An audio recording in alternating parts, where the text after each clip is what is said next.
ముఖ్యమంత్రి శ్రీ బట్టి విక్రమార్క గారు, కార్యక్రమానికి అధ్యక్షత వహిస్తున్న స్థానిక ఎమ్మెల్యే కసిరెడ్డి నారాయణ రెడ్డి గారు, ఈ కార్యక్రమం ఈ కనెక్ట్కు సంబంధించి అంతకుముందు 9.5 సంవత్సరాలు నియంత్రణ చేసిన అప్పుడున్న కేసీఆర్, అప్పుడున్న వాళ్ళ ప్రభుత్వం 2-3 విషయాలు అదేవిధంగా ఎంగిన ఇంటర్నేషనల్ రెసిడెన్షియల్ స్కూల్ పెట్టుకుంటా ఉన్నాం. ఈ కోసం చేసినటువంటి ముఖ్య ప్రజలు ఈ రాష్ట్ర ఉప ముఖ్యమంత్రి బట్టి విక్రమార్క గారు, అదేవిధంగా బహుమాన నాయకులు ఈ సభాధ్యక్షులు కసిరెడ్డి నారాయణ రెడ్డి గారు, అదేవిధంగా డాక్టర్ మల్లుగల్లి ఎంపీ గారు, అదేవిధంగా అమృత్ బీజేపీ మెంబర్, అదేవిధంగా ఏఎస్సీ సెక్రటరీ నాగోటి శాసనసభ్యులు మెగారెడ్డి గారు, తర్వాత మా నరసింహారెడ్డి గారు డిప్యూటీ అధ్యక్షులు మొహమ్మద్ కుతుబా గారు, చాలా మంది ఈ వేదిక మీద ఉన్నటువంటి అందరికీ కూడా సమస్యలు తెలియజేస్తూ వాటికి నేను ఎక్కువసేపు మాట్లాడాను. మరి ఈ ప్రభుత్వం మన ప్రభుత్వం, ప్రజల ప్రభుత్వం కాబట్టి ఇక్కడ ఏమేమి అవసరాలు ఉన్నాయో ఎలక్ట్రిసిటీకి సంబంధించినటువంటి సబ్స్టేషన్ పెట్టుకోవాలా, అన్నిటికి మించి మరి ఎడ్యుకేషన్ పెద్ద మార్పులు తీసుకురావాలని చెప్పి యంగ్ ఇండియా ఇంటర్నేషనల్ రెసిడెన్షియల్ స్కూల్కు 200 కోట్ల రూపాయలు వాళ్ళ శంకుస్థాపన చేయడం జరిగింది. మనకి శాసనసభ్యులకు, అదేవిధంగా మా వంశీధర్ రెడ్డి గారికి, తర్వాత ఎంపీ గారికి, అదేవిధంగా మా ఉప ముఖ్యమంత్రి పెద్దలు బట్టి విక్రమార్క గారికి ఈ కార్యక్రమానికి ఇప్పుడు మిత్రులు మాజీ కలవకుర్తి శాసనసభ్యులు సిడబ్ల్యూసి ప్రత్యేక ఆహ్వానితులు వంశీధర్ రెడ్డి గారిని మాట్లాడాల్సిందిగా కోరుతా ఉన్నాను. శాసనసభ్యులు కసిరెడ్డి నారాయణ రెడ్డి గారికి ఈ యొక్క కార్యక్రమానికి కల్వకుర్తి నియోజకవర్గంలో నేడు అనేక అభివృద్ధి పనులకు శంకుస్థాపన చేయడానికి విచ్చేసినటువంటి నాటి ముఖ్య అతిథులు గౌరవ రాష్ట్ర ఉప ముఖ్యమంత్రి వర్యులు గౌరవనీయులు బట్టి విక్రమార్క గారికి, గౌరవ పార్లమెంట్ సభ్యులు డాక్టర్ మల్లు గారికి, గౌరవ శాసనసభ్యులు నాగర్ కర్నూలు డిసిసి అధ్యక్షులు డాక్టర్ వంశీ కృష్ణ గారికి, రంగారెడ్డి డిసిసి అధ్యక్షులు నరసింహారెడ్డి గారికి, గౌరవ శాసనసభ్యులు మేఘారెడ్డి గారికి, రాష్ట్ర కార్పొరేషన్ చైర్పర్సన్లు వెన్నెల గద్దర్ గారికి, ఉభయగుల కోట్ల గారికి, టీసీసీబీ జిల్లా అధ్యక్షులు విష్ణువర్ధన్ రెడ్డి గారికి, మార్కెట్ కమిటీ చైర్పర్సన్ శ్రీమతి నరసింహ ముదిరాజ్ గారికి, వేదిక అలంకరించినటువంటి పెద్దలకు, పిసిసి సభ్యులు ఆయిల శ్రీనివాస్ గౌడ్ గారికి, బ్లాక్ కాంగ్రెస్ అధ్యక్షులు నరసింహ ముదిరాజ్ గారికి, విజయ్ కుమార్ రెడ్డి గారికి, మండల కాంగ్రెస్ పార్టీ అధ్యక్షులకు, మాజీ ప్రజాప్రతినిధులకు, ఇక్కడ ఉన్నటువంటి కాంగ్రెస్ పార్టీకి చెందినటువంటి వివిధ స్థాయి పాత్రికేయ మిత్రులకు అందరికీ పేరు పేరున నమస్కారాలు తెలియజేసుకుంటూ, మొదటగా కల్వకుర్తి నియోజకవర్గ ప్రజలందరి తరఫున కూడా నేను ఇందాక వంశీ కృష్ణ గారు చెప్పినట్టుగా 100 కోట్లు వెచ్చించి నేడు మన ఖానాపూర్ గ్రామంలో యంగ్ ఇండియా ఇంటిగ్రేటెడ్ రెస్పాన్స్ చేయడానికి విచ్చేసినటువంటి బట్టి గారికి మనందరి తరఫున స్వాగతం పలుకుతూ నిధులు కేటాయింపు చేసుకుంటున్నాం.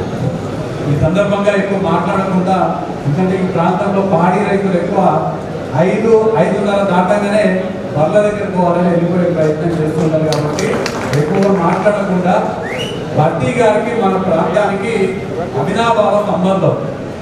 నేడు ఉప ముఖ్యమంత్రిగా వారి ఇక్కడికి అడుగుపెట్టినారు, కానీ వారి పెద్దన్న మల్లు గారు కన్నా ముందు వారి పెద్దన్న మల్లు అనంతరామన్ గారు ఎప్పుడెప్పుడైతే ఎన్నికల్లో పోటీ చేసినారో ప్రతి ఎన్నికల్లో బట్టి గారు ఇక్కడికి వచ్చి ప్రతి గ్రామం తిరిగి వారి అన్నగారైనటువంటి కీర్తిశేషులు అనంతరామన్ గారికి ప్రచారం చేసినటువంటి సందర్భం. ఆనాడే కాదు, మొన్నటి వరకు కూడా ప్రతిపక్ష నాయకుడిగా బట్టి గారు తెలంగాణ శాసనసభలో నాడు అధికారంలో ఉన్నటువంటి ఈ సందర్భంలో తెలియజేస్తుంది. పార్టీ పరంగానే కాదు, ఎప్పుడు మన ప్రాంతంలో మన నియోజకవర్గంలో ప్రజా ఉద్యమాలు ఎప్పుడు జరిగినా మన కల్వకుర్తిలో కానివ్వండి, రంగారెడ్డి జిల్లాలో వారు సంతకం చేస్తేనే అది సాధ్యమవుతుంది. అట్లాంటి వ్యక్తికి మన నియోజకవర్గానికి నారాయణ రెడ్డి గారు ఇంకా తర్వాత మాట్లాడతారో వారు అడిగేవన్నీ కూడా వారు ఏవి అడిగినా మన ప్రాంతానికి ఏది కావాలన్నా ఖచ్చితంగా భట్టి గారు అవి నెరవేర్చాలని నేను గౌరవనీయులైనటువంటి భట్టి గారిని నేను కోరుతూ మీకు మళ్ళీ ఒకసారి ఇక్కడికి విచ్చేసిన సందర్భంగా మీకు స్వాగతం పలుకుతూ అలానే కార్యకర్తలు పెద్ద ఎత్తున ఇక్కడ రావడం జరిగింది. చాలా మంది వెళ్ళిపోవడం కూడా జరిగింది అనేక వ్యవసాయ కార్యక్రమాల నిమిత్తం. మిమ్మల్ని అందరినీ కార్యకర్తలందరూ కూడా నేను ఒక విన్నపం చేస్తున్నా, దేశంలోనే ఎప్పుడు ఎక్కడ జరగని విధంగా అవ్వని వాటి కూడా పెద్దలు ఉప ముఖ్యమంత్రి గారు అన్ని శాంక్షన్ చేయాలని చెప్పినందుకు వారికి ధన్యవాదాలు తెలియజేసుకుంటూ మరి అందరికీ ఆ రీతిని కూడా పెద్దలు గౌరవ ఉప ముఖ్యమంత్రి గారి చేతుల మీదుగా ఫౌండేషన్ వేసుకోవడం జరుగుతుంది. మరి ఎందుకంటే చాలా రోజులు ఏదైనా ఒకటి శాంక్షన్ చేసుకోవాలంటే గతంలో బీఆర్ఎస్ ప్రభుత్వంలో తిరగాల్సిన అవసరం వస్తూ ఉంటుంది. ఎన్ని రోజులు అంటే ఇక్కడ ఎందుకు వస్తానికి ఈ రోజు గౌరవ ఉప ముఖ్యమంత్రి గారు మరి పర్టికులర్ గా 8 సబ్స్టేషన్స్ ఇక్కడ శాంక్షన్ చేసినారు అంటే గతంలో చేయనందుకే అని చెప్పేస్తే మరి ఉప ముఖ్యమంత్రి గారు 8 సబ్స్టేషన్స్ ఇక్కడ శాంక్షన్ చేయడం అయింది. నిన్న మరి ఒక 4 సబ్స్టేషన్స్ కూడా మరి శాంక్షన్ చేయడం జరిగింది. అవన్నీ కూడా పెద్దలు మళ్ళీ పార్లమెంట్ సభ్యులు డాక్టర్ మల్లిరావు గారు కూడా చెప్తారు. ఎక్కువ టైం తీసుకోకుండా నేను మాట్లాడాలంటే ఒకటే, ఇక్కడ ఈ మండలాలు ముఖ్యంగా 4 మండలాలు కలిసేసి రంగారెడ్డి జిల్లాలో కలిసిన 4 మండలాలకు మరి ఈ రోజు 200 యూనిట్ల కరెంటు మరి ప్రతి ఇంట్లో కూడా ఉపయోగపడతా ఉంది. ఎవరు కూడా ₹1 కట్టలేదు. దాదాపుగా 1,10,00,000 మరి మన ఒక ఈ 4 మండలాల్లోనే మరి ఫ్రీగా మనం ప్రతి నెల కూడా కాంగ్రెస్ ప్రభుత్వం గౌరవ ముఖ్యమంత్రి రేవంత్ రెడ్డి గారు అదేవిధంగా నిజంగా మరి ఈ రోజు సన్న బియ్యం నేను ఎక్కువ చెప్పాను, మనం ఏవైతే వాడుకుంటున్నామో చెప్తాం. ఈ రోజు భారతదేశంలో ఎక్కడ లేని విధంగా సన్న బియ్యం మంచిగా రేషన్ కార్డులు అందరూ కూడా తింటా ఉన్నాం. చాలా బాగుంది అని చెప్తున్నారు. మల్లు రవి గారు పెద్దలు నిన్న ఆకుడ వెళ్తే ప్రతి ఒక్కరు 90% ఎంతో బ్రహ్మాండంగా ఉంది అని చెప్పేసి అందరూ కూడా ఆకుడ వెళ్ళిలో నిన్న సర్వే చేసినట్టుగా ప్రతి కుటుంబం దగ్గర కూడా వెళ్ళి వారు మాట్లాడడం జరిగింది. మరి అందరూ కూడా చెప్తా ఉన్నారు ఇది భారతదేశంలో ఎక్కడ లేని విధంగా ఎంత ఖర్చు కూడా ఉందని చెప్పేసి మీకు అందరూ కూడా నేను తెలియజేస్తా ఉన్నాను. అదేవిధంగా ఈ ప్రాంతానికి సబ్స్టేషన్స్ వచ్చినాయి, ఇంకా కూడా కావాలి. నిజంగా సబ్స్టేషన్స్ ఎట్లా ఉంటాయంటే పోయిన వర్షకాలంలో చాలా ఇక్కడ సాలాపూర్ కానీ అదేవిధంగా ఈ తలగొండపల్లి మండలానికి సంబంధించి అంతారము వెంకటాపూర్లో ఎప్పుడు వర్షం వచ్చినా గాలి వచ్చినా కూడా ఊగితే వైర్ కదిలితే కరెంట్ ఉండేది కాదు. అది ఈ ప్రభుత్వం వచ్చిన తర్వాత మెరుగైనది. మళ్ళీ కూడా ఫీడర్ చేంజ్ చేస్తామని చెప్పేసి నిన్న సిఈ గారు ఎస్సీ గారు వచ్చేసి ఇక్కడ పూర్తి స్థాయిలో దాన్ని మెరుగుపరుస్తామని చెప్పేసి చెప్పినారు. మరి కాంగ్రెస్ ప్రభుత్వం వచ్చింది కాబట్టి ఇది కరెంట్ కూడా ఇబ్బంది లేకుండా మనకు జరుగుతూ ఉంది. అలాగే సాలార్పూర్ కూడా పూర్తి స్థాయిలో కర్తా మండలికి సంబంధించి సాలార్పూర్ కూడా పూర్తిగా మెరుగవుతుందని చెప్పేసి ఈ సందర్భంగా మీకు తెలియజేస్తా ఉన్నాను. ఈ సందర్భంగా గౌరవ ఉప ముఖ్యమంత్రి గారికి నేను రిక్వెస్ట్ చేస్తా ఉన్నామా కలబుర్తి తరఫుకెళ్ళి, ఎందుకంటే ఈ సబ్స్టేషన్స్ ఒకటే కాకుండా వంతకు కూడా మాకు కావాల్సి ఉంటుంది సార్, ఒకటి శాంక్షన్ చేయాల్సిందిగా రిక్వెస్ట్ చేస్తా ఉన్నా. ఎందుకంటే ఇక్కడ కష్టాలు తర్వాత తలపడపల్లిలో ఇబ్బంది అవుతుంది, ఎక్కడ కూడా లేదు. మీ పుణ్యాలు అంటే మీరు చేసినటువంటి శ్రమ కావచ్చు, మీరు చూపించినటువంటి ప్రేమ కావచ్చు, అన్ని మండలాలు బాగా ఉన్నాయి. ఇక్కడ కష్టాల్లో అదేవిధంగా తలపడపల్లి ఇబ్బంది వచ్చి అధికారులు మీకు వాళ్ళు చెప్తా ఉన్నారు బాగుంది, మెరుగైంది, మీరు చేయబట్టే ఈ రోజు అంత మెరుగైంది. ఈ రోజు దాదాపుగా 500 పైసలకు మీరు వచ్చిన తర్వాత ఇన్వెస్ట్ చేస్తే మీరు ట్రాన్స్ఫార్మర్ ఇచ్చారు గుర్తుంచలేదు, కానీ ఈ ప్రాంతానికి కల్వకుర్తికి మీరు 500 పైన ట్రాన్స్ఫార్మర్స్ ఇచ్చారు. ఇంకా కూడా ఇక్కడ ఇచ్చిన ట్రాన్స్ఫార్మర్స్ కూడా 10 HP ఉంటుంది. మాకు అన్ని కూడా సి గారు చెప్పిన ఇప్పటికే మార్చుతారు, టీఈ గారు కూడా బాగా పనిచేస్తూ ఉన్నారు. ఇక్కడ వాళ్ళన్ని కూడా మార్చుతామండి, మాకు కూడా ఫైనాన్స్ చార్టర్స్ ఉన్నాయి, ఇక్కడ ఇబ్బందులు ఉన్నాయి, ఎక్కడ ఉన్నా కూడా అన్ని 25 చేస్తామని చెప్పేసి చెప్పినారు. నిజంగా చాలా సంతోషం. ఎన్నిసార్లు మొదలు పెట్టుకున్నారు, ఏ గ్రామానికైనా పోయినప్పుడు కరెంట్ ప్రాబ్లం ఉండేది.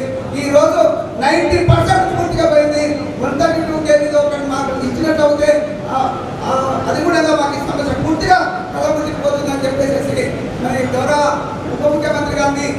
రిక్వెస్ట్ చేస్తా ఉన్నాను.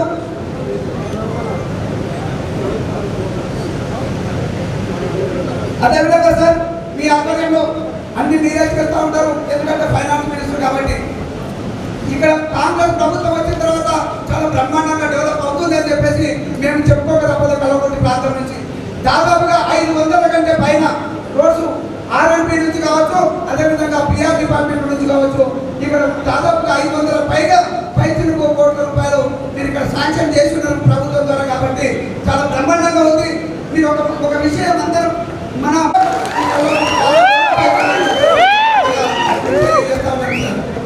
అదే కాకుండా మీ దగ్గరికి నేను చాలా సార్లు వచ్చినా, ఒక విషయంలో ఎక్కువ సార్లు వచ్చినాను. మా రైతుల బాధలు చూడలేక గతంలో ఎన్నో సార్లు చూపితే అప్పుడు 5 కోట్లు 3 కోట్లు 8 కోట్లు మాత్రమే శాంక్షన్ చేస్తున్నారు సార్. అక్కడ పేదరి ద్వారా రైతుల భూములకు పోతే అక్కడ పంటలు అందుకున్నా కూడా ఆ భూములకు డబ్బులు ఇవ్వకపోతే మీ దగ్గరికి వచ్చినప్పుడు మీరు మంచి హృదయంతో రైతులను బాధ పెట్టొద్దని చెప్పేసి మీరు ఇమీడియట్ గా ల్యాండ్ అక్విజిషన్ డబ్బులు కూడా రిలీజ్ చేసిన దాదాపుగా 50 కోట్ల పైచులకు మీరు రిలీజ్ చేస్తున్నారు. కాబట్టి ఆ రైతులు పని చేసుకొనిస్తున్నారు. ఈ రోజు దాదాపుగా 34,000 ఎకరాలు మాడల మండలము, వెల్దండ మండలము, అదేవిధంగా ఆమనగల్ మండలం కల్పించి ఈ సాగునీరు వస్తుంది సార్.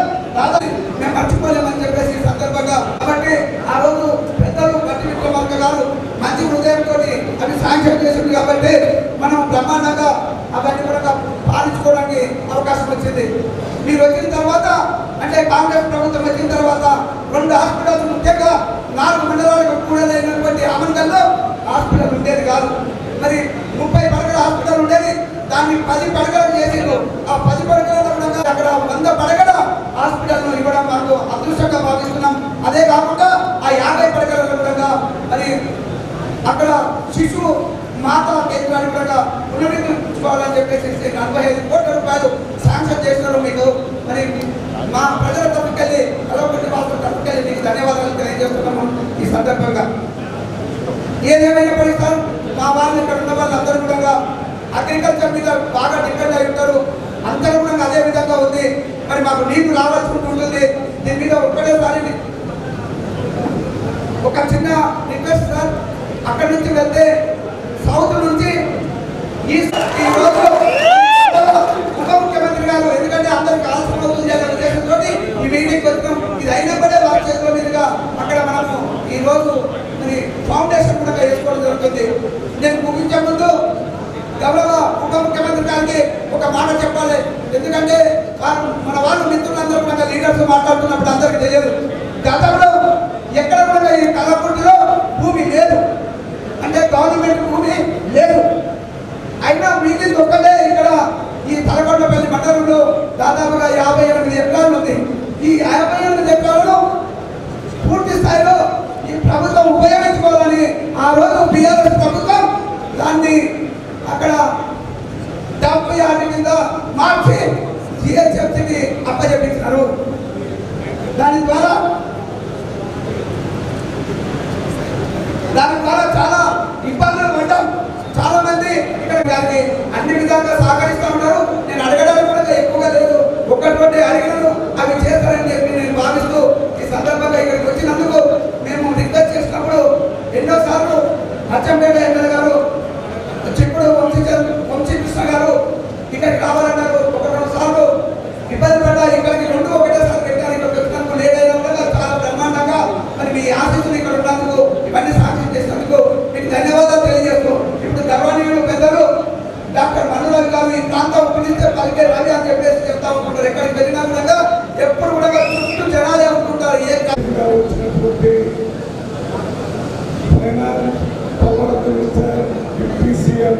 సోదరుడు మల్లు పట్టుకుమార్ గారికి, మన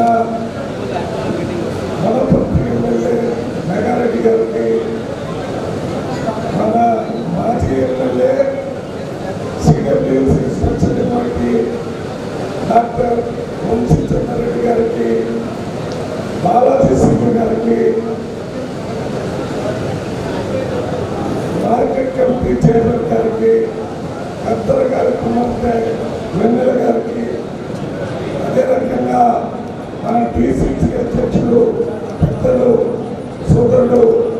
డాక్టర్ వంశీకృష్ణ గారికి, జిల్లా కాంగ్రెస్ అధ్యక్షుడు నరసింహారెడ్డి గారికి, మైనార్టీ కార్పొరేషన్ చైర్మన్ ఒడుదుల కొత్తాల గారికి, వేదికను అలంకరించినటువంటి ఇతర నాయకులకి, జిల్లా కలెక్టర్ నారాయణ రెడ్డి గారికి, వారితో పాటు ఎలక్ట్రిసిటీ డిపార్ట్మెంట్కి సంబంధించిన ఎస్సీలు, బిఈలు, ఈఈలు, అదే రకంగా ఇతర అధికారులందరికీ నా హృదయపూర్వక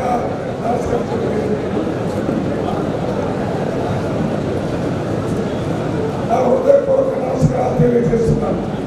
నాకంటే ముందు మాట్లాడినటువంటి పెద్దలు కలవకుర్తికి సంబంధించి అన్ని విషయాలు చెప్పినా మరి మీ పార్లమెంట్ సభ్యుడిగా నేను కూడా కొన్ని విషయాలు మీ దృష్టిలో తీసుకుని రావాలి కాబట్టి కొద్ది సమయంలోనే అన్ని మీ దృష్టికి తీసుకొని వస్తాను. ఇవాళ కొద్ది సమయంలోనే కసిరెడ్డి నారాయణ రెడ్డి గారు మేము కూర్చొని మాట్లాడి డిప్యూటీ సీఎం దగ్గరికి వెళ్ళి మన దగ్గర ఈ సబ్స్టేషన్ శాంక్షన్ ఎలక్ట్రిసిటీ మినిస్టరే కాకుండా ఫైనాన్స్ మినిస్టర్ కూడా ఆయన చెప్తున్నారు కాబట్టి కసిరెడ్డి గారు చెప్పినట్టుగా రైతులకి ఇంతకు ముందు ల్యాండ్ ఎక్విజిషన్ చేసి డబ్బులు ఇవ్వకుండా కలవకుర్తి తీసుకొని రావడానికి ఈ ప్రాంత పార్లమెంటు సభ్యుడిగా నేను, ఈ ప్రాంత ఎమ్మెల్యేగా కసిరెడ్డి గారు నిరంతరం పనిచేస్తామని మీకు మనవి చేస్తూ, ఫైనాన్స్ మినిస్టర్గా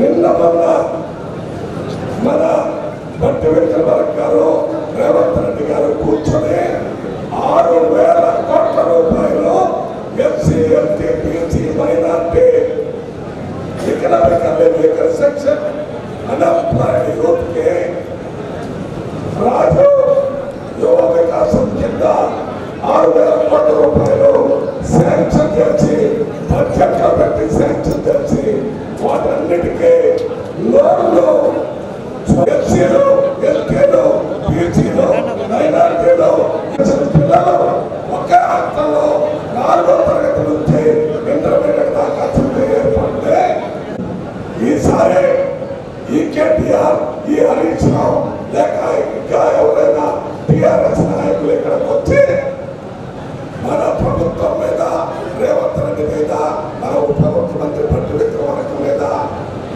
నోరు పారేసుకుంటే సరైన సమాధానం అక్కడే చెప్పాలి. ఎవరైనా ఇక్కడికి వస్తే దెయ్యాలు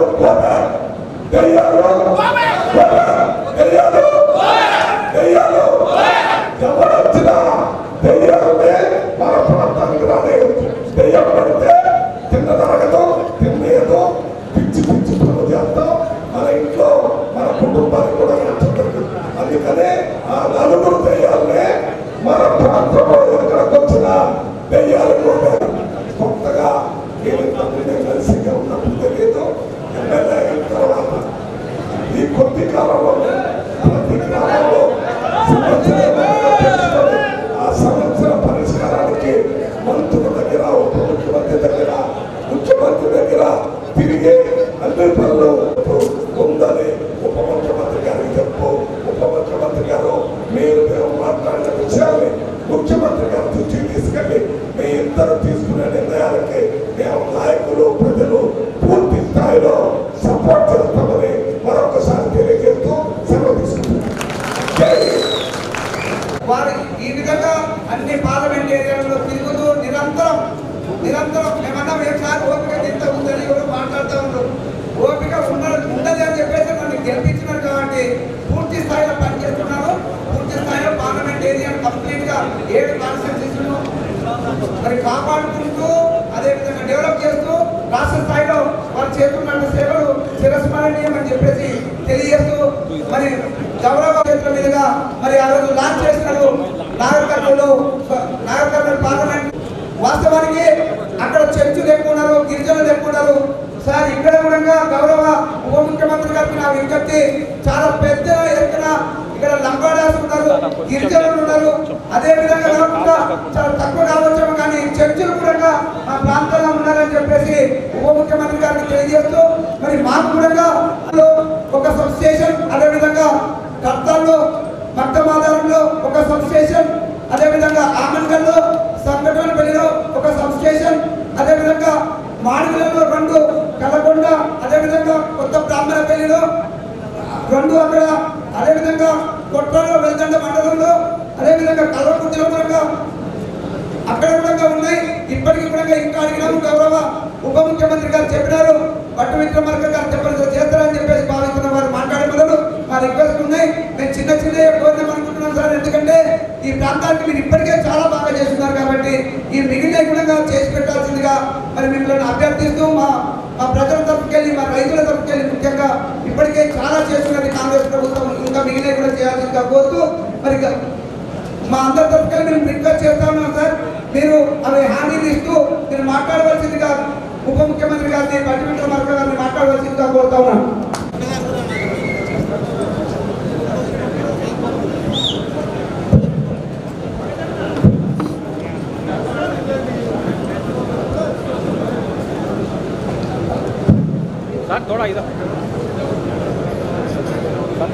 సభాధ్యక్షులు సోదరులు స్థానిక శాసనసభ్యులు శ్రీ కృష్ణరెడ్డి నారాయణ రెడ్డి గారికి, స్థానిక పార్లమెంట్ సభ్యులు సోదరులు డాక్టర్ మల్లు రవి గారికి, అలాగే ఈ ప్రాంతం నుంచి నాతో పాటు శాసనసభలో ఈ ప్రాంత అభివృద్ధి కోసం అటు చట్టసభలో కానీ బయట కాదు పెద్ద ఎత్తున పోరాటం చేసినటువంటి మిత్రుడు సిడబ్ల్యూసి మెంబర్ శ్రీ వంశీ చంద్రారెడ్డి గారు, గౌరవ శాసనసభ్యులు డాక్టర్ వంశీ కృష్ణ గారు, గౌరవ శాసనసభ్యులు జగారెడ్డి గారు, అట్లాగే రాష్ట్ర minority commission chairman Obaidullah Kotwal గారు, అట్లాగే రాష్ట్ర సాంస్కృతిక చైర్మన్ శ్రీమతి వెన్నెల గద్దర్ గారికి, జిల్లా కాంగ్రెస్ కమిటీ అధ్యక్షులు, అట్లాగే అర్బన్ కార్పొరేషన్ చైర్మన్ నరసింహారెడ్డి గారికి, బాలాజీ సింగ్ నాగర్ చెప్పి వైస్ చైర్మన్ గారికి, market committee chairman Geeta Narasimha గారికి, దోపూరి ప్రభాకర్ రెడ్డి గారికి, ఐల శ్రీనివాసరావు గారికి, ఆల్ మండల కాంగ్రెస్ కమిటీ అధ్యక్షులందరికీ, బ్లాక్ ప్రెసిడెంట్స్ కి, కాంగ్రెస్ పార్టీ సంబంధించిన అనుబంధ సంఘాల అధ్యక్షులందరికీ, SC ST minority youth NSA మహిళా సేవాదళ్ అన్ని అనుబంధ సంఘాల అధ్యక్షులకి, అట్లాగే మిగతా అధికారులకు అందరికి కూడా వారితో పాటు వివిధ గ్రామాల నుంచి ఇక్కడికి వచ్చేసి బాగా ఆలస్యమైనప్పటికీ కూడా ఎంతో ప్రేమతో ఆప్యాయంగా ఎదురు చూస్తూ స్వాగతం పలికిన మీ అందరికీ, పార్టీకే వ్యక్తులకి అందరికి కూడా ముందుగా నా హృదయపూర్వకమైనటువంటి నమస్కారాలు తెలియజేస్తా ఉన్నాను. కల్వకుర్తి శాసనసభ నియోజకవర్గంలో మాట్లాడటం అంటే వంశీ చంద్రారెడ్డి గారు చెప్పినట్టు నాకు కూడా సొంత శాసనసభ నియోజకవర్గం లాంటిదే. ఈ శాసనసభతో 1980 నుంచి నాకు అనుబంధం ఉంది. అప్పట్లో ఇక్కడ పనిచేసినటువంటి నాయకులు చాలా మంది, లేకపోతే పత్తు నాయక్ గారు కానీ, లేకపోతే రూప్ల నాయక్ గారు కానీ, బక్య నాయక్ గారు కానీ, ఆ తర్వాత కాలంలో మాజీ మంత్రిగా పనిచేసిన చిత్తరంజన్ దాస్ గారు కానీ, ఇట్లా అనేక మంది నాయకులతో ఆ రోజుల్లో నాకు ఈ ప్రాంతంతో బాగా పరిచయాలు ఉన్నాయి. ఇంకా చాలామంది యువ నాయకులు కూడా చాలామంది ఉన్నారు. వారి పేరు కూడా చెప్పొచ్చు, కానీ చాలా ఆలస్యం వస్తున్నటువంటి ఆలోచనతో నేను వారి పేర్లందరూ గుర్తు చేసుకోవట్లేదు. కానీ పేరున ఇక్కడ నాకు చాలా మంది తెలుసు. అటువంటి శాసనసభ నియోజకవర్గంలో గతంలో పార్లమెంట్ సభ్యుడిగా మల్లు అనంతరావు గారు పోటీ చేసినప్పుడు, అట్లాగే మల్లు రవి గారు కూడా పోటీ చేసినప్పుడు కూడా ఈ నియోజకవర్గంలో తిరిగారు. ఈ నియోజకవర్గంగా ఆధారపడి ఉన్నటువంటి నియోజకవర్గం. అటువంటి శాసనసభ నియోజకవర్గంలో ప్రధానంగా వ్యవసాయ పంప్ సెట్లకు కానీ గృహావసరాలకు కానీ ఎటువంటి పవర్ కట్స్ లేకుండా, లో వోల్టేజ్ లేకుండా మాకు కొన్ని సబ్స్టేషన్స్ కావాలని చెప్పి గౌరవ శాసనసభ్యులు అట్లాగే గౌరవ పార్లమెంట్ సభ్యులు ఇద్దరు కూడా గట్టిగా కూర్చొని బలవంతంగా నాకు సంతకాలు పెట్టించారు. ఎంత గట్టిగా అంటే ఈ రోజు కార్యక్రమం వారు ఫిక్స్ చేసుకున్నారు. ఈ ఫిక్స్ చేసుకున్న కార్యక్రమం కల్లా శాంక్షన్స్ కూడా ఇచ్చేసేయాలని చెప్పి ఆదేశాలు కూడా ఇచ్చారు. ఆదేశాలు ఏమిటంటే ప్రేమతో ఈ నియోజకవర్గ ప్రజలు బాగా ఇబ్బంది పడుతూ ఉన్నారు, ఎట్టి పరిస్థితుల్లో చేయాల్సిందని చెప్పి చేపించుకొని మీ మీద ఉన్నటువంటి ప్రేమని నా మీద ఒత్తిడిగా మార్చి సంతకాలు పెట్టించి శాంక్షన్ చేయించుకొని వచ్చారు. అవి చాలా అన్నట్టు ఇంకా కొన్ని అడుగుతా ఉన్నారు. 132 kV సబ్స్టేషన్ కూడా ఒకటి ఇస్తే ఇక మాకు శాశ్వతంగా సమస్య పరిష్కారం అవుతుంది. అది కూడా ఈ సభ నుంచే మాకు మాట ఇవ్వాలని చెప్పి కసిరెడ్డి గారు మల్లు గారు ఇక్కడ నుంచి చెప్పమని చెప్తా ఉన్నారు. తప్పనిసరిగా మీ అందరికీ మాటిస్తా ఉన్నాం. ఈ ప్రభుత్వం రైతుల కోసం ప్రజల కోసం పనిచేసేటువంటి ప్రభుత్వం. ఎటువంటి ఇబ్బంది లేకుండా మాకు ఎన్ని సమస్యలు ఉన్నా ప్రజలకి రైతులకు మాత్రం సమస్య రాకుండా తప్పనిసరిగా 132 kV సబ్స్టేషన్ కూడా ఈ ప్రాంతానికి శాంక్షన్ చేస్తామని చెప్పి మీ అందరికీ గురించి మాట్లాడుతూ ఉన్నాం. అట్లాగే ఇప్పుడే ఇందాక నేను అక్కడ కూర్చుంటే మా సుచంద్ర రెడ్డి గారు చెప్తా ఉన్నాం. ఈ మండలం తలకొండపల్లి మండలం ఖానాపూర్ గ్రామం స్థానిక శాసనసభ్యుల గ్రామం, వారి సొంత గ్రామం. వారు ఇక్కడ కూర్చొని ప్రాంత అభివృద్ధి కోసం అంతా కూడా ప్రణాళికలు తయారు చేస్తూ ఉన్నారు. వాటన్నింటినీ సాధ్యమైనంత వరకు మీరు శాంక్షన్ చేయాల్సిందే అని చెప్తా ఉన్నారు. వారు కూడా కసిరెడ్డి నారాయణ రెడ్డి గారు మాట్లాడుతూ పాలమూరు రంగారెడ్డికి సంబంధించిన నీళ్లను మాకు త్వరితగతిన వచ్చేటట్టుగా చూడండి అని చెప్తే నేను చెప్పాను. ఒంటె నుంచా లేక ఉద్దండపూర్ నుంచా అని అడిగితే మాకు ఒంటె నుంచి రావడానికి అవకాశం ఉంది, ఉద్దండపూర్ నుంచి కూడా రావడానికి అవకాశం ఉంది. ఎక్కడి నుంచి ఇచ్చినా పర్వాలేదు, కానీ తొందరగా పనులు పూర్తి చేపించి ఈ ప్రాంతానికి పాలమూరు రంగారెడ్డి జిల్లా నీళ్ళని త్వరితగతిగా పారిశ్రామిక కార్యక్రమాలు చేయండి అని చెప్పినప్పుడు వారు నేను ఒకటే మాట చెప్పాను.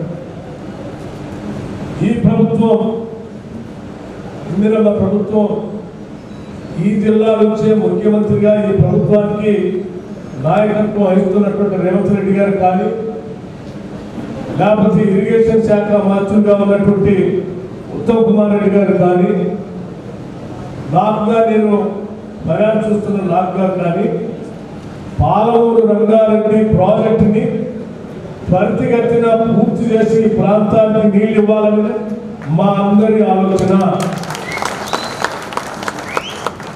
ప్రయారిటీ చేసుకొని ముఖ్యమంత్రి గారు మహబూబ్నగర్ జిల్లా హెడ్ క్వార్టర్లో సమావేశం పెట్టి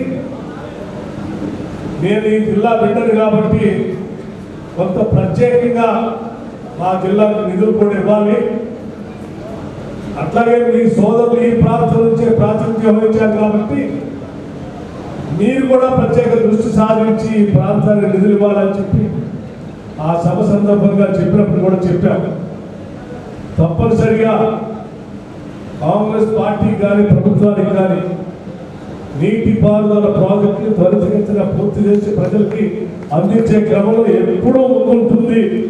పాలమూరు రంగారెడ్డి అంటే ఇంకా ముందుంటుంది. ఇప్పుడు ఉన్నటువంటి ఇందిరమ్మ ప్రభుత్వం పెద్ద ఎత్తున నిధులు కేటాయించి ఈ ప్రాజెక్టు ముందు తీసుకునే క్రమంలో ఏమాత్రం వెనుకాడము. ఎక్కడెక్కడైతే మధ్యలో ఉన్నటువంటి రిజర్వాయర్స్ పనులు పూర్తిగా ఉన్న పెండింగ్ ఉన్నటువంటి వాటికి అవసరమైతే ల్యాండ్ అక్విజిషన్ నిధులు కేటాయిస్తాం. వెంటనే ఏదైనా పనులు కావాల్సిన విధంగా కావాల్సిన బిల్లులు వస్తే వెంటనే ఆ బిల్లులు కూడా ప్రయారిటైజ్ చేసి పాలమూరు రంగారెడ్డి నీళ్లను పాలించే క్రమంలో తప్పనిసరిగా ప్రభుత్వం ఉంటుందని చెప్పి నేను ప్రత్యేకంగా ఇక్కడ నుంచి మీ అందరికీ జిల్లా ప్రజలందరూ కూడా తెలియజేస్తా ఉన్నాను. ఇంతలో ఒక్కసారి ఆలోచన, ఎందుకు నేనంత గట్టిగా ధైర్యంగా చెప్పగలుగుతున్నాను అంటే, ఈ జిల్లాకి ఎవరు ఎప్పుడు నీళ్ళు ఇచ్చినా అది కేవలం ఆనాటి కాంగ్రెస్ ప్రభుత్వాలు కానీ లేకపోతే ఇప్పుడు ఉన్నటువంటి మన ప్రభుత్వం కానీ తప్ప వేరే ప్రభుత్వం ఎప్పుడు ఈ జిల్లాలో చుక్క నీళ్ళు ఇవ్వలేదు. జోరాల దగ్గర నుంచి మొదలు పెడితే మనమే కట్టాము. భీమా, కోయల్ సాగర్, నెట్టెప్పాడు, శ్రీశైలం, కలవకుర్తి ఎత్తిపోతలు, ఇప్పుడు తీసుకున్నటువంటి పాలమూరు రంగారెడ్డితో సహా మనమే ఈ జిల్లాకి నీళ్లు అందించగలిగాము. గతంలో మిగతా వాటితో తీర్పు ఇప్పుడు మనం అందించబోతా ఉన్నాం. మధ్యలో వచ్చినటువంటి వాళ్ళు చాలా మంది మేము పుట్టిందే నదుల్లో నుంచి నీళ్ళని తీసుకొని వచ్చి పారించడానికి మాటలు చెప్పారు.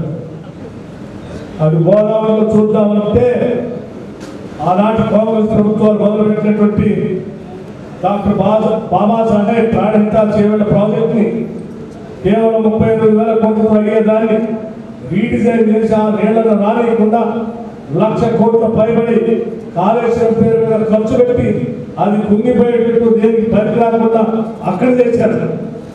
ఒక్క చుక్క నీళ్ళు ఒక్క ఎకరానికి కూడా పారటానికి కావాల్సిన డిస్ట్రిబ్యూటరీ కెనాల్స్ ఒక్కడు కూడా తీయలేదు. దానికి కూడా ఇక్కడికి వస్తే పాలమూరు రంగారెడ్డికి సంబంధించి దీన్ని పూర్తి చేయలేదు. 10 సంవత్సరాలైనా ఎక్కడ కూడా ఒక చుక్క నీళ్ళని ఒక్క ఎకరానికి 10 సంవత్సరాల కాలంలో టీఆర్ఎస్ ప్రభుత్వం ఏ నదిలో, అటు గోదావరి నది కానీ ఇటు కృష్ణా నది కానీ ఏ నదిలో ఒక్క చుక్క నీళ్ళని ఒక్క ఎకరానికి కూడా పారించలేదు. కానీ 1,00,000 కోట్ల పైబడి నిధులు మాత్రం ఖర్చు చేశారు. అవి ఎటుపోయినా మనం చూశారు. అలా కాకుండా మనం మాత్రం చాలా స్పష్టంగా అన్నింటినీ అంచనాలు సరిచేస్తూ 3 నెలల లోపల ఏది పూర్తి చేయగలం, 6 నెలల లోపల ఏది పూర్తి చేయగలం, సంవత్సరం లోపల ఏది పూర్తి చేయగలం, 2 సంవత్సరాల్లో ఏది పూర్తి చేయగలం, 5 సంవత్సరాలకు ఏది పూర్తి చేయగలం, ప్రాధాన్యత పెట్టుకొని త్వరితగతిన నీళ్లు అందించడానికి అవకాశం ఉన్నటువంటి ప్రాజెక్టులన్నింటినీ కూడా ప్రయారిటీ చేసుకొని ముందుకు పోతా ఉన్నాం. ఆ పోయే క్రమంలోనే పాలమూరు రంగారెడ్డిని ప్రయారిటీలో పెట్టుకున్నాం. అత్యంత తొందరగా ఆ నీళ్ళని పాలమూరు జిల్లాలో పారిస్తామని చెప్పి సందర్భంగా మనం చేస్తా ఉన్నాం. రైతుల మీద ఈ ప్రభుత్వానికి ప్రత్యేకమైనటువంటి ప్రేమ ఉంది. చాలా మంది నాయకులు వాళ్ళ బయటకు వచ్చి ఫామ్ హౌస్ నుంచి బయటకు వచ్చాము, ఇలా ఇంకెక్కడి నుంచో బయటకు వచ్చి మాట్లాడుతూ ఉన్నారు. కాంగ్రెస్ పార్టీ వచ్చింది రైతుల కోసం ఏమి చేయలేదు. నేను చెప్తా ఉన్నాను, ఈ ప్రభుత్వం ఆనాటి గత ప్రభుత్వం మొదలుపెట్టిన ఏ ఒక్క స్కీమ్ ని ఆపలేదు. వాటన్నిటినీ కంటిన్యూ చేస్తూనే ఉన్నాం. అవి చేస్తూ అదనంగా ఏం చేసామో చెప్తాను. రైతుల కోసం ఈరోజు ఒక్కసారి ఆలోచన చేయండి. మేము పెద్ద ఎత్తున కేవలం బోనస్ సన్నబియ్యం రైతులు పండించినటువంటి పంటకి మద్దతు ధర ఇస్తూనే సన్నధాన్యం పండిస్తే, వరి ధాన్యం పండిస్తే క్వింటాలకి 500 రూపాయలు అదనంగా బోనస్ ఇస్తా ఉన్నాం. నిజంగా మీకు రైతుల మీద అంత ప్రేమ ఉంటే మరి 10 సంవత్సరాలలో ఎందుకు ఆలోచన చేసి రైతులకు బోనస్ ఇవ్వలేదని నేను అడుగుతాను. ఇవాళ మేము బోనస్ ఇస్తా ఉన్నాం. 1,800 కోట్ల రూపాయలు కేవలం సన్న బియ్యానికి బోనస్కే ఖర్చు పెడతా ఉన్నాం. అట్లాగే రైతులు 10 సంవత్సరాలు మీరు ఇన్సూరెన్స్ చేయలేదు. ఈరోజు మన ప్రభుత్వం రాగానే ఇందిరమ్మ ప్రభుత్వం, ప్రజా ప్రభుత్వం ఆలోచన చేసింది రైతులను ఆదుకోవాలని చెప్పి 1,589 కోట్ల రూపాయలతో ఈ రాష్ట్రంలో ఉన్న రైతులందరికీ ఇన్సూరెన్స్ చేస్తూ ఉన్నాం. అలాగే ఈ రాష్ట్రంలో ఉన్న 29 లక్షల పంపు సెట్లకి, వ్యవసాయ పంపు సెట్లకి సంపూర్ణంగా రైతుల పక్షాన విద్యుత్ శాఖకి ప్రతి సంవత్సరం 11,496 కోట్ల రూపాయలు రైతుల పక్షాన ఆర్థిక శాఖ కరెంటు విద్యుత్ శాఖకి డబ్బులు కడతాం. ఇందిరమ్మ ఆత్మీయ భరోసా 600 కోట్ల రూపాయలు భూమి లేని నిరుపేద ప్రజల కోసం పెట్టాము. రైతు భరోసా పేరు మీద మీరు ఎకరానికి 10,000 ఇస్తే మేము ఇంకొక 2,000 పెంచి ఎకరానికి 12,000 లెక్క 17,530 కోట్ల రూపాయలు రైతు భరోసా కోసం బడ్జెట్ లో కేటాయించారు. నిధులు వరుసగా రిలీజ్ చేసుకుంటూ పోతా ఉన్నాం. ఇవి కాకుండా మీరు 10 సంవత్సరాలు రైతులకు 1,00,000 రూపాయలు రుణమాఫీ చేస్తా అని చెప్పి ఏ ఒక్కసారి 1,00,000 రూపాయలు ఒకటేసారి రుణమాఫీ చేయకపోవటం వల్ల 25,000, 25,000, 25,000 4 దఫాలుగా మీరు 4 సంవత్సరాలు, మొదటి సంవత్సరం మొదటిసారి, రెండోసారి అసలు మొదటి 2-3 సంవత్సరాలు చేయకుండా చివరిలో కొద్ది చేసి వదిలేశారు. అంతిమంగా మీరు రుణమాఫీ పేరు మీద చేసిన డబ్బులు అన్నీ కూడా వడ్డీకే సరిపోయే తప్ప అసలు అలాగే మిగిలిపోయింది. ఆ అసలు కట్టలేక చాలా మంది అది బ్యాడ్ అకౌంట్స్ గా మారి బయట వడ్డీ వ్యాపారస్తుల దగ్గరికి రుణం కోసం పోవాల్సి వచ్చింది. కానీ మేము మీరు 10 సంవత్సరాల్లో చేయనటువంటి పనిని కేవలం 3 నెలల్లో 22,000 కోట్ల రూపాయలు రైతుల అకౌంట్ లో 2 లక్షల రూపాయల పేరు మీద రుణమాఫీ చేశాం. మొత్తంగా 45,000 కోట్ల రూపాయలు కేవలం రైతుల కోసమే ఖర్చు పెట్టాం. ఇది కనపడట్లేదు. వీళ్ళకి వాళ్ళు ఊహించుకుంటున్నట్టుగా ఏమి చేయట్లేదు అనేటువంటి భ్రమలో ఉన్నారు వాళ్ళు. కానీ దీని ద్వారా లబ్ధి పొందే ప్రతి రైతుకి రుణమాఫీ ఎవరికైందో వారికి తెలుసు, రైతు భరోసా ఎవరికి వస్తుందో వారికి తెలుసు, ఇన్సూరెన్స్ ఎవరు చేస్తున్నారో వారికి తెలుసు, సన్న బియ్యం బోనస్ ఎవరు ఇస్తున్నారో వారికి తెలుసు. ఇలా చెప్పుకుంటూ పోతే లబ్ధిదారులందరికీ తెలుసు నేను చేసే కార్యక్రమం. ఫామ్ హౌస్లో పడుకొని విషయాలు తెలియనటువంటి మీరు బయటకు వచ్చి అడ్డగోలుగా మాట్లాడుతూ కాంగ్రెస్ పార్టీ రావడం వల్ల నష్టం జరిగింది. ఎవరికి నష్టం? మీకు నష్టం, మీ కుటుంబానికి నష్టం, లేకపోతే మీ కవిత గారు చెప్పినట్టు మీ పార్టీలో ఉన్న ధ్యేయాలన్నింటికీ నష్టం తప్ప ప్రజలకి నష్టం లేదు. ప్రజలకు మేలు జరుగుతాం. ఈరోజు ప్రజల పక్షాన కేవలం రైతులు ఒక్కడే కాదు, సంక్షేమాన్ని కూడా దృష్టిలో పెట్టుకొని చేత పథకం పేరు మీద 11,496 కోట్ల రూపాయలు పేదలకి ఇచ్చేటువంటి పెన్షన్స్ కోసం కేటాయించి పెన్షన్స్ ప్రతి నెల ఇస్తా ఉన్నాం. మహాలక్ష్మి మహిళలందరినీ కూడా మనం గౌరవించుకునేటువంటి వాడు, తల్లుల్లాగా మహాలక్ష్మిలాగా గౌరవించుకుంటూ వారందరూ ఈ రాష్ట్రంలో ఎక్కడ నుంచి ఎక్కడికి ప్రయాణం చేసినా ఉచితంగా ఆర్టీసీ బస్సులో తిరగాలనే ఆలోచనతో మహాలక్ష్మి పేరు మీద 3,600 కోట్ల రూపాయలు ఆ తల్లులు ఆడవాళ్ళు ఈ రాష్ట్రంలో ప్రయాణం చేయడం కోసం రాష్ట్ర ప్రభుత్వం ఖజానా నుంచి ఆర్టీసీకి 3,600 కోట్ల రూపాయలు మహిళల తరఫున వాళ్ళకి టికెట్ కడతా ఉన్నాం. ఉచితంగా అంటే ఏదో ఆర్టీసీ మీద భారం వేసి ఉచితంగా తిప్పడం చెప్పడం కాదు. మహిళలు తిరిగే ప్రతి టికెట్కి లెక్క కట్టి డబ్బులు కడతా ఉన్నాం మనం. ఇవాళ పెద్ద ఎత్తున మహిళలు అందరూ తిరిగేటువంటి బస్సులకి లెక్క కట్టి ఇన్ని వేల కోట్ల రూపాయలు ఆర్టీసీకి డబ్బులు కడుతున్నాం. కాబట్టి రేపు ఎల్లుండో మూసేస్తారనుకునేటువంటి ఆర్టీసీ సంస్థ ఈరోజు లాభాల్లోకి వచ్చి రాష్ట్ర ప్రభుత్వ రంగ సంస్థ అత్యంత ఆర్థికంగా ఆరోగ్యంగా నిలదొక్కుని ముందుకు పోతాం. అంతెందుకు మీరంతా గ్రామీణ ప్రాంతం నుంచి వస్తున్నటువంటి ప్రజానికం, నేను అడుగుతున్నాను, మీరు గ్రామాలకు వెళ్ళండి, మీ ఊర్లో అడగండి. ఈ రాష్ట్ర ప్రభుత్వం ఇచ్చేటువంటి 200 యూనిట్ లోపల ఉండేటువంటి ఉచిత కరెంటు పథకం ఈ గ్రామంలో ఎంతమందికి వస్తుందని అడిగితే వాళ్ళు లెక్క చెప్తారు. దాదాపు కనీసం 85 నుంచి 95% ప్రజలకి ఉచిత కరెంటు 200 యూనిట్ లోపల ఈరోజు రాష్ట్ర వ్యాప్తంగా అందుతాం. అంటే ఇదేమో ఆషామాషి కార్యక్రమం కాదు. దాదాపు 2,400 కోట్ల రూపాయలు మీ అందరి తరఫున 2,400 కోట్ల రూపాయలు 200 బిల్లులు అందుకుంటున్న ప్రజలందరి తరఫున రాష్ట్ర ప్రభుత్వం మీ తరఫున విద్యుత్ శాఖకి 2,400 కోట్ల రూపాయలు కడతా ఉంది.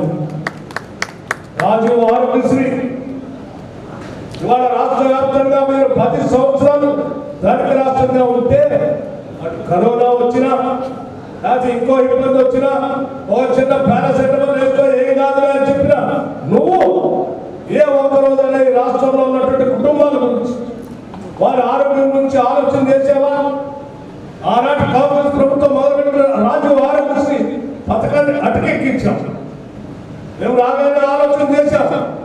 ఈ రాష్ట్రంలో ఉన్నటువంటి ఏ పేద కుటుంబం కూడా ఆ ఇంట్లో ఉన్నటువంటి కుటుంబ సభ్యులకి అనారోగ్యానికి గురైతే వారి మీద ఉన్నటువంటి ప్రేమతో వైద్యం చేపించుకోవాలనేటువంటి తపన ఉన్నప్పటికీ కూడా చేపించడానికి స్తోమత లేక డబ్బులు లేక ఆ ఇంట్లో ఉన్నటువంటి దేవుడి పుట్ట ముందో చెట్టు ముందో పుట్ట ముందో ఆ వ్యక్తిని పెట్టి అయ్యా నేను బతికించుకోవాలనే ఆలోచన మాకుంది కానీ ఆ దగ్గర స్తోమత లేదు.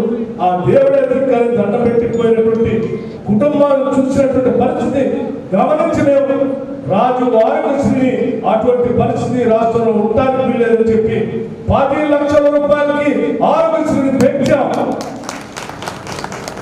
దాదాపు 90 లక్షల కుటుంబాలు ఈరోజు రాష్ట్రంలో ఆరోగ్యశ్రీ ఉన్న 1,15,00,000 కుటుంబాల్లో 90 లక్షల కుటుంబాలు ఇవాళ రాజీవ్ ఆరోగ్యశ్రీ పథకాన్ని పొందుతాం. దానిపైన ప్రతి సంవత్సరం 1000 కోట్ల రూపాయలు చెల్లిస్తా ఉన్నాం. ప్రతి నెల డబ్బులు కడతా ఉన్నాం ఈ ప్రజలందరి తరఫున రాజీవ్ ఆరోగ్యశ్రీ. అలాగే అందరూ ఆలోచన చేయండి. రాష్ట్ర వ్యాప్తంగా అందరూ సన్న ఒడ్లు సన్న బియ్యం సన్న ఒడ్లు పండించేటువంటి వాళ్ళకి 500 రూపాయలు బోనస్ ఇస్తున్నాం. ఈ ఫేర్ ప్రైస్ షాప్స్ లో ఇచ్చేటువంటి చౌక ధర దుకాణాల ద్వారా ఇచ్చే రేషన్ కార్డు హోల్డర్స్ అందరికీ 90 లక్షల కుటుంబాలకి రాష్ట్రంలో ఇవాళ సన్న బియ్యం దాదాపు 50-55 రూపాయలు ఖరీదు చేసేటువంటి బియ్యాన్ని ప్రతి హెడ్కి 6 కేజీల లెక్క కట్టి 90 లక్షల కుటుంబాలకి సన్న బియ్యం ఇస్తున్నటువంటి రాష్ట్రం ఏదైనా ఈ దేశంలో ఉందంటే అది కేవలం తెలంగాణ రాష్ట్రం మన ప్రభుత్వం తప్ప ఎవరు చేయరు. ఎవరి వల్ల సాధ్యం కూడా కాదు. అది కేవలం ప్రజాప్రభుత్వం ద్వారా మాత్రమే సాధ్యమవుతాం. అట్లాగే ఇందిరమ్మ ఇళ్ళు పాదయాత్రలు అంతా తిరిగాము. వేదిక మీద ఉన్న నాయకులందరూ తిరిగారు. తిరిగిన ప్రతి దగ్గర కూడా ఇల్లు కావాలని అడిగితే 10 ఏళ్ళు ఇల్లు కట్టనటువంటి ప్రభుత్వం రకరకాల మాటలు. మనకు ఒక నిబద్ధత ఉంది. ఈ రాష్ట్రంలో 50,000 ఇళ్ళని ఈ సంవత్సరమే శాంక్షన్ చేస్తున్నాం. దీనికి అయ్యే ఖర్చు 22,500 కోట్ల రూపాయలు. 22,500 crores. 10 సంవత్సరాలు. ఎప్పుడైనా పేదవాళ్ళ గురించి ఆలోచన చేసేవా? ఏ ఒక్క రోజు కూడా ఆలోచన చేయలేదు. రాష్ట్రంలో ఉన్నటువంటి మహిళలందరికీ, పేద కుటుంబాలకు అర్హత కలిగినటువంటి వాళ్ళందరికీ ఎల్పిజి సిలిండర్ కేవలం 500 రూపాయలకి ఇస్తా ఉన్నాం. దీనికి సంబంధించి దాదాపు 720 కోట్ల రూపాయలు ఈ సిలిండర్ల తరఫున 500 రూపాయల పైబడి ఉన్నటువంటి ఖర్చుని కేంద్ర ప్రభుత్వం చేసే భారాన్ని మేమే ప్రతి అకౌంట్లో వేస్తా ఉన్నాం. ఇవన్నీ ఎవరి కోసం? ఇవన్నీ ప్రజల కోసం చేస్తూ ఉన్నాం. ఇటువంటి సంక్షేమ కార్యక్రమాలు లెక్క కట్టుకుంటూ పోతే కోకోలో ఈ సంవత్సరాల కాలంలోనే మన ప్రభుత్వం వచ్చిన తర్వాత చేసి మిత్రులు చెప్పాడు ఇందాక, మన శాసనసభ నియోజకవర్గంలో young India integrated residential school మాకు కూడా శాంక్షన్ చేశారు. నిజమే. ఈ రాష్ట్రంలో దాదాపు ప్రతి శాసనసభ నియోజకవర్గం కనీసం 25 ఎకరాల తగ్గకుండా ఇంగ్లీష్ మీడియంతో ఇంటర్నేషనల్ స్టాండర్డ్స్తో ఈ దేశంలో ప్రపంచంలో ఏ స్కూల్ కూడా పోటీ పడలేనంత స్థాయిలో అన్ని వసతులతో చివరికి విద్యా బుద్ధులు నేర్పే టీచింగ్ స్టాఫ్ కూడా అక్కడే రెసిడెన్షియల్ క్వార్టర్స్ కట్టి అద్భుతమైనటువంటి స్పోర్ట్స్ మెటీరియల్తో గ్రౌండ్స్తో సహా 12th క్లాస్ వరకు young India integrated residential schools ని ఒక్కొక్క స్కూల్ 200 కోట్ల రూపాయలతో ఎస్సీ ఎస్టీ బీసీ మైనారిటీ ఓసీలతో సహా అందరినీ కలిపి ఒకటే స్కూల్లో చదివించేటువంటి ఒక గొప్ప కార్యక్రమం. ఒకడు ఉమ్మడి కుటుంబం లాగా మన బిడ్డలంతా చదువుకుని రేపు పొద్దున ఈ రాష్ట్రానికే కాదు ప్రపంచానికి కూడా నాయకత్వం వహించే పరిస్థితిలో తీర్చిదిద్దాలనేటువంటి అద్భుతమైన మానవులను తయారు చేయడం కోసం ఈ రాష్ట్ర ప్రభుత్వం ఆలోచన చేసి ముందుకు పోతామని దానికి కావాల్సిన 11,600 కోట్ల రూపాయలతో జీవో చేశాం. మొట్టమొదటి జీవో అవి చాలా అన్నట్టు ఇంకొక 44 స్కూల్స్ కూడా కొద్ది రోజుల్లోనే ఆ జీవో కూడా ఇవ్వబోతా ఉన్నాం. ఈరోజు రాష్ట్ర వ్యాప్తంగా ఇటువంటి young India integrated residential schools కట్టుకుంటూ రెసిడెన్షియల్ స్కూల్లో చదువుకున్న పిల్లలకి 40% డైట్ ఛార్జెస్ పెంచాం. 200% హాస్పిటల్ ఛార్జెస్ పెంచాం. ఇవన్నీ కలిపితే దాదాపు 70,000 కోట్ల రూపాయలు కేవలం సంక్షేమం కోసం ప్రజల కోసం ఈ రాష్ట్ర ప్రభుత్వం ఖర్చు పెడుతూ ప్రజల కోసం పనిచేస్తూ ఉంటే ఇంట్లో పడుతున్నాయని బయట నుంచి అయ్యో నాకు బాధైతే ఉంది, ప్రజలు కష్టపడతా ఉన్నారంటే ఏం కష్టం? నీ హయాంలో కష్టపడ్డారు.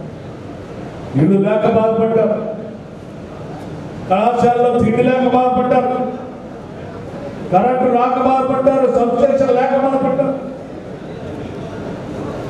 లేకపోతే ఇన్సూరెన్స్ లేక బాధపడ్డారు, లేకపోతే మద్దతు ధరతో పాటు బోనస్ లేక బాధపడ్డారు, మాట్లాడటానికి హక్కు లేక బాధపడ్డారు, స్వాతంత్రం లేక బాధపడ్డారు, స్వేచ్ఛ లేక బాధపడ్డారు, ఎవరితో మాట్లాడాలో ఎవరు చెప్పుకోవాలా తెలియక బాధపడ్డారు, ఉద్యోగాలు లేక బాధపడ్డారు, ఉద్యోగాల కోసం ఎవరు అడగాలో తెలియక బాధపడ్డారు, అడిగితే అరెస్టులు, మాట్లాడితే అరెస్టులు, సభ పెట్టి చెప్తామంటే హౌస్ అరెస్టులు. ఈ బాధలన్నింటినీ తొలగించుకొని ఈ రాష్ట్రానికి పట్టిన ధ్యేయాలన్నింటినీ వదిలించుకొని ప్రజాప్రభుత్వం 2023 నాడు ఈ రాష్ట్రంలో కాంగ్రెస్ ప్రభుత్వం, ఇందిరమ్మ ప్రభుత్వం, ప్రజాప్రభుత్వం ఏర్పడింది. ఆనాటి నుంచి ప్రజలంతా సురక్షితంగా ఉన్నారు, చల్లగానే ఉన్నారు. పాలన బాగుంది కాబట్టి నువ్వు ఎన్ని లక్షల కోట్లు అప్పు చేసిపోయినా వాటన్నింటినీ గాడిలో పెడుతూ సక్రమంగా ఈ పథకాలన్నీ అమలు చేస్తూ ప్రాజెక్టులన్నింటినీ పూర్తి చేస్తూ భవిష్యత్తు ప్రజల కోసమే ప్రతి పైసా ఖర్చు పెడతాం, సంపద సృష్టిస్తాం, సంపదని పంచుతాం. ఇది మనందరి లక్ష్యం. ఇలా చేస్తా ఉంటే తట్టుకోలేక ఈరోజు బయట నుంచి మాట్లాడుతూ ఉన్నారు. ఇప్పుడు చాలా మంది పెద్దలు చెప్పారు. ఇక సాగం మీ ఆగం ప్రజలందరికీ అర్థమైంది. మేము చేసే ఇన్ని సంక్షేమ కార్యక్రమాలు ఆ రోజు ధనిక రాష్ట్రంగా ఉన్నప్పుడు మీరెందుకు చేయలేకపోయారు? ఈరోజు మేము ఇన్ని చేస్తూనే ప్రతి నెల దాదాపు 6,500 కోట్ల రూపాయలు చేసిన అప్పుకి అప్పు వడ్డీ కడుతూ ఇవన్నీ చేస్తాము. ఆ భారం కూడా లేకుండా ఉంటే ఇంకా ఎన్ని అద్భుతాలు చేసేవారు. ఈ తెలంగాణ రాష్ట్ర ప్రజలు తెచ్చుకున్నదే ఆత్మగౌరవం కోసం, ఆత్మాభిమానం కోసం, అభివృద్ధి చెందడం కోసం కోరారు. ఇందిరా సవర గిరి జల వికాసం సంబంధించి కూడా మా నియోజకవర్గంలో కూడా 6,500 పట్టాలు ఉన్నాయి. వారికి సంబంధించి కూడా ఆ స్కీమ్ని ఇక్కడ ఇవ్వాలని చెప్తున్నారు. నిజమే, ఆ స్కీమ్ కూడా 12,500 కోట్ల రూపాయలతో మొదలుపెట్టినటువంటి 6,500 పట్టాలతో గిరిజన కుటుంబాలకు ఇచ్చేటువంటి స్కీము దాదాపు 6,70,000 ఎకరాల్లో ఈ నియోజకవర్గంలో ఉన్నటువంటి భూములు కూడా తప్పనిసరిగా వాటిని కూడా శాంక్షన్ చేస్తామని చెప్పి నేను ఇప్పుడే దీనికి సంబంధించినటువంటి వాడు ఇక్కడ ఉంటే ఈ స్కీమ్ సంబంధించిన ఆదేశాలు ఇస్తామని చెప్పి కూడా మీ అందరికీ సౌకర్యంగా చేస్తూ మిగతా సంబంధిత అభివృద్ధి కార్యక్రమాలకు సంబంధించి కూడా నాకు కొన్ని వారు రిప్రజెంటేషన్స్ ఇచ్చారు. వాటన్నింటినీ కూడా మళ్ళీ వారు తప్పని చెప్పారు. నేను అధికారులందరూ పిలిపించి వారి సంవత్సరంలో రివ్యూ చేసి వాటిని కూడా క్లియర్ చేస్తానని చెప్తూ ఇక్కడ ఉన్నటువంటి మిత్రులందరికీ, పాత స్నేహితులందరికీ కూడా మీ అందరితో కలిసి పనిచేసేటువంటి అవకాశం కలిసిరెడ్డి నారాయణ రెడ్డి గారు కావచ్చు, లేకపోతే చంద్రరెడ్డి గారు కావచ్చు, లేకపోతే మిగతా నాయకులు కావచ్చు, వాళ్ళందరితో గతంలో కలిసి పనిచేసే అవకాశం కల్పించారు. ఈనాటి ఈ సమావేశానికి కూడా వచ్చి మీ అందరితో మాట్లాడేటువంటి అవకాశం కల్పించారు. కాబట్టి అప్పులను మరియు గాడిన పెడుతూ ఒక పక్క సంక్షేమం చేస్తూ ఇంకొక పక్క అభివృద్ధి పక్కన